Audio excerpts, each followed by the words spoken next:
గురుగారు, నవరాత్రిలో 7వ రోజు ఏ అమ్మవారిని పూజిస్తారు? అలాగే అమ్మవారి విశిష్టత ఏంటి? అలాగే చాలా మందికి డౌట్స్ ఉంటూ ఉంటాయి. అసలు పూజ చేయాలి అంటే ఎలాంటి నియమాలు పాటించాలి అని. ఎలాంటి నియమాలు పాటించాలి? ఇక్కడ ఏడో రోజు మహాచండి. హ్మ్. మహాచండి బంగారపు రంగు హ్మ్. ఉన్నటువంటి చీర కట్టాలి అమ్మవారికి. హ్మ్. మహాచండి అమ్మవారి పూజ చేయాలి. బంగారపు రంగు ఉన్నటువంటి చీర కట్టాలి. పాయసము నివేదన చేయాలి. హ్మ్. ఇది అమ్మవారిని పూజించే హ్మ్. పద్ధతి ఒకటి. హ్మ్. రేపటి రోజున ఈ అలంకరణ అన్నది తీసుకుంటే హ్మ్. యాదేవి సర్వభూతేషు బుద్ధి రూపేణ సంస్థిత అని చెప్పబడ్డది. హ్మ్. అంటే బుద్ధి రూపంలో అమ్మవారు ఉంటుంది. అందుకే మన బుద్ధి భగవంతుడు గుర్తుపెట్టుకోండి. భగవంతుడు ఎప్పుడైనా ఏం రాయాలో అదే రాస్తాడు. అంటే నీకు ఒక 100 రూపాయలు దొరకాలి అని రాశాడు. హ్మ్. ఆ 100ని నువ్వు ఎట్లా వినియోగించుకోవాలనేది నీ బుద్ధికి వదిలిపెడతాడు. హ్మ్. 2 మార్గాలు ఉన్నాయి. హ్మ్. ఇటు వెళ్తే ముళ్ళదారి, ఇటు వెళ్తే హ్మ్. మంచి దారి. హ్మ్. తార్ రోడ్డు బాగుంది. ఎటు వెళ్ళాలి అనేది ఇక్కడ నిన్ను వదిలిపెడతాడు. హ్మ్. ఇది నీ బుద్ధికి వదిలిపెడతాడు. హ్మ్. ఇట్లా ముళ్ళల్లో నుంచి పడిపోతావా, చక్కటి ధర్మ మార్గమైనటువంటి రహదారిలో వెళ్తావా, హ్మ్. చక్కగా ఉన్నటువంటి దారిలో వెళ్తావా, ముళ్ళ దారిలో వెళ్తావా, హ్మ్. ఇది నీ బుద్ధికి వదిలిపెడతాడు. యాదేవి సర్వభూతేషు బుద్ధి రూపేణ సంస్థిత, బుద్ధి రూపంలో ఉండి నిన్ను వదిలిపెడుతుంది. హ్మ్. దాన్ని మనం మనకున్న భగవత్ అనుగ్రహంతో ఆ బుద్ధి మనకు పుడుతుంది. హ్మ్. భగవంతుడి అనుగ్రహం లేకపోతే ముళ్ళదారిలో అలా పడిపోతావు. హ్మ్. ఆ వచ్చిన 100 రూపాయలు నీకు 100 రూపాయలు దొరకాలి, ఫ్రెండ్స్తో ఎంజాయ్ చేస్తావు. హ్మ్. భగవంతుడి అనుగ్రహాన్ని ఈ జన్మలో నీవు సంపాదించావు. హ్మ్. చక్కటి రాజమార్గంలో ధర్మ మార్గంలో వెళ్తావు. నీకు దొరికిన ఈ 100 ఆ క్షణంలో హ్మ్. నీకు 100 రూపాయలు దొరికిన నీ పక్కన స్నేహితులు ఉన్నారు.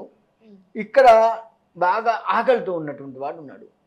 ఈ 100ని ఏం చేయాలి? భగవంతుడి అనుగ్రహం ఉంటే అక్కడ ఆకలితో ఉన్నవాడికి నువ్వు ముందు ఇచ్చేస్తావు. హ్మ్. నాకు దొరికింది 100, ఆకలితో ఉన్నాడు కదా, కడుపు నింపుదాం అనే ఆలోచన నీకు వస్తుంది. భగవద్ అనుగ్రహం నీకు ఉంది కాబట్టి. హ్మ్. నువ్వు ఎక్కువగా భగవద్ ధ్యానం చేస్తూ ఉండి ధర్మ మార్గంలో ఉన్నావు కాబట్టి. లేదు అంటే వాడు ఆకలితో ఉంటే ఉన్నాడులే, నా ఫ్రెండ్స్ వచ్చారు, వెళ్తే ఎంజాయ్ చేద్దాం ఈ 100 పెట్టి, హ్మ్. ఇలా పెడదో. హ్మ్.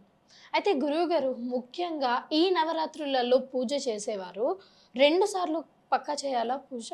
ఖచ్చితంగా చేయాలి. ఉదయము, అసలు ఇంకా చెప్పాలంటే 3 సార్లు చేయాలి. ఉదయం, మధ్యాహ్న, సాయంత్రాలు. హ్మ్. కానీ ఉదయము, సాయంత్రము చేసినా సరిపోతుంది. హ్మ్. ఉదయము, సాయంత్రము హ్మ్. ఖచ్చితంగా చేయాలి. సూర్యోదయం కల్లా పూజ మొదలుపెట్టాలి.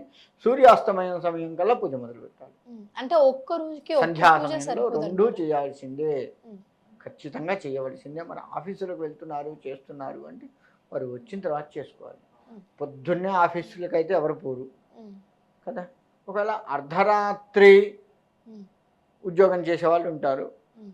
వాళ్ళు ఉదయం 7కో ఏమో వస్తారు. అప్పుడు కాస్త పూజ చేసుకొని హ్మ్. రెస్ట్ తీసుకుని ఉంటే హ్మ్. సరిపోతుంది. మళ్ళీ సాయంత్రం 7కో, 8కో ఆఫీస్‌లోకి వెళ్తారు. ఈలోపు సాయంత్రం వస్తుంది. సాయంత్రం పూజ చేసుకొని వెళ్ళిపోతే హ్మ్. సరిపోతుంది. ఆ విధంగా ఉదయం, సాయంత్రం చేయవలసిందే. హ్మ్. పూజ మాత్రం ఖచ్చితంగా చేయాలి హ్మ్. ఉదయం, సాయంత్రం. అమ్మగారికి పూజించే వాళ్ళు ఆడవారైనా సరే, మగవారైనా సరే ఎలాంటి నియమాలు పాటించాలి? ఇక్కడ యాదేవి సర్వభూతేషు జ్ఞానరూపేణ విద్యారూపేణ సంస్థిత. మనం చదివే చదువు హ్మ్. సక్రమైన చదువు. ఇవాళ రోజున అన్ని ఇంగ్లీష్ చదువులు. హ్మ్. దాన్ని కూడా ఎలా మనం ఆకలింపు చేసుకోవాలి ఏంటి, ఇవన్నీ కూడా అమ్మవారు చెప్తూ ఉంటుంది. హ్మ్. యాదేవి సర్వభూతేషు శక్తి రూపేణ సంస్థిత. మనం ఎంత శక్తితో ఉన్నాము. శక్తి అంటే బలం అని కాదు ఇక్కడ. హ్మ్. బుద్ధి బలం బలమే శక్తి. మనం చేసే పనిలో ఉండేటువంటి ఓపిక శక్తే. హ్మ్. ఒక పని చేస్తుంటే ఓపిక ఎంత ఉంది నీకు? హ్మ్.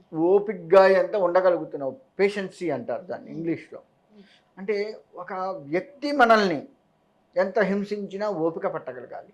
అలా పట్టినప్పుడు మనకు స్వతంత్రం కూడా వచ్చింది. హ్మ్. అలా పట్టిన మహానుభావులు ఎంతోమంది తీసుకొచ్చారు. హ్మ్. సరే, పోరాడి గెలిచిన వాళ్ళు చాలామంది ఉన్నారు. ఓపికతో స్వతంత్రాన్ని తీసుకొచ్చిన వాళ్ళు ఉన్నారు.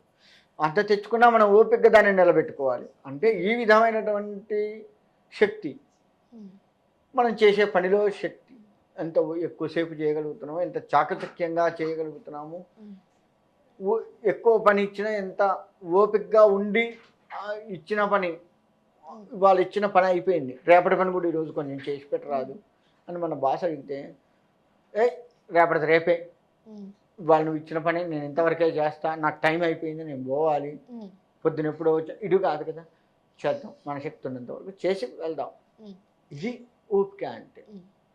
గురుగారు, నవరాత్రులలో అందరికీ తెలుసు అండ్ అందరూ పాటిస్తారు, పూజలు ఉన్నప్పుడు చెప్పులు వేసుకోకూడదు. పూజ చేసే వాళ్ళు ఎవరైనా సరే వేసుకోరు. అంటే దానికి ఏమైనా రీజన్ ఉందా? ఇక్కడ సుఖాలకు దూరంగా ఉండాలి. మన ఆధ్యాత్మిక పరంగా చెప్పాలి అంటే భోగాలు పనికిరావు, ఒకటి. రెండోది, మనకి ఎంత చెప్పులు లేకుండా నడిస్తే, ఎంత దూరం కనుక నడవగలిగితే మన శని బాధ కూడా తగ్గుతుంది. ఆ ఒకటి ఆధ్యాత్మిక రకంగా చెప్పాలి. ఇంకా సైన్స్ పరంగా చెప్పాలి అంటే, నీవు ఇవాళ చెప్పులు కొన్ని గమనించండి, గుచ్చుకున్నట్లు కూడా తెచ్చుకుంటారు కొంతమంది. ఏంటంటే ఆర్థోపెడ్ అని ఏదో చెప్తుంటారు, ఆ చెప్పుల పేరు. మనకు గుచ్చుకోవాలి, గుచ్చుకుంటుంటే బ్లడ్ సర్క్యులేషన్ బాగా అవుతుంది అని చెప్తారు. బ్లడ్ సర్క్యులేషన్ బాగా అవుతుంది అని చెప్తున్నారు కాబట్టి, మరి సైన్స్ పరంగా తీసుకుంటే నువ్వు చెప్పులు లేకుండా వెళ్తే రోడ్డు మీద రాళ్ళు గుచ్చుకొని బ్లడ్ సర్క్యులేషన్ అవుతుంది కదా. సైన్స్ పరంగా అది కూడా. అంటే మన జీవన విధానం మొత్తం కూడా ఋషులు ఏం చేశారంటే, ఇటు ఆధ్యాత్మికతని అటు సైన్స్ని రెండు మిళితం చేసి మన ఆరోగ్యాన్ని అందించారు. అది మనం తెలుసుకోకుండా ఇవన్నీ మూఢనమ్మకాలు, ఇవన్నీ ట్రాష్ అట్నే చెప్తారు, ఏమవుతుంది అంటే జరిగే నష్టాలు అనుభవించాలి. అంటే మన నమ్మకాల వెనుక, ఆధ్యాత్మికత వెనుక సైన్స్ ఉంటుంది, మన ఆరోగ్యం కూడా ఉంటుంది. ఖచ్చితంగా సైన్స్ ఆరోగ్యం ఇమిడీకృతమై ఉన్నాయి, ఎటువంటి సందేహం లేదు. కావాలంటే మీరు ఎంత గొప్ప డాక్టర్ దగ్గర కన్నా పోండి, చూస్తారు. అక్కడ దాకా చెప్పులు ఒక్క విషయం, మీరు చెప్పులు అడిగారు, చెప్పులు మరి గుచ్చుకోవటం ఎందుకు? బ్లడ్ సర్క్యులేషన్ అయ్యి ఉండాలని, బ్లడ్ ఎంత బాగా నీలో తిరుగుతూ ఉంటే అంత బాగా నువ్వు ఆరోగ్యంగా ఉంటావు కదా. మరి రాళ్ళు గుచ్చుకుంటే అట్నే ఉంటావు కదా. ఇక్కడ కనపడట్లేదు, ఒక్క చిన్న ఉదాహరణ కనపడట్లేదా? మన సైన్స్కి ఉన్న మన ఆధ్యాత్మిక లింక్ కనపడట్లేదా? థ్యాంక్ యూ గురుగారు, నా సందేహాన్ని నివృత్తి చేసినందుకు.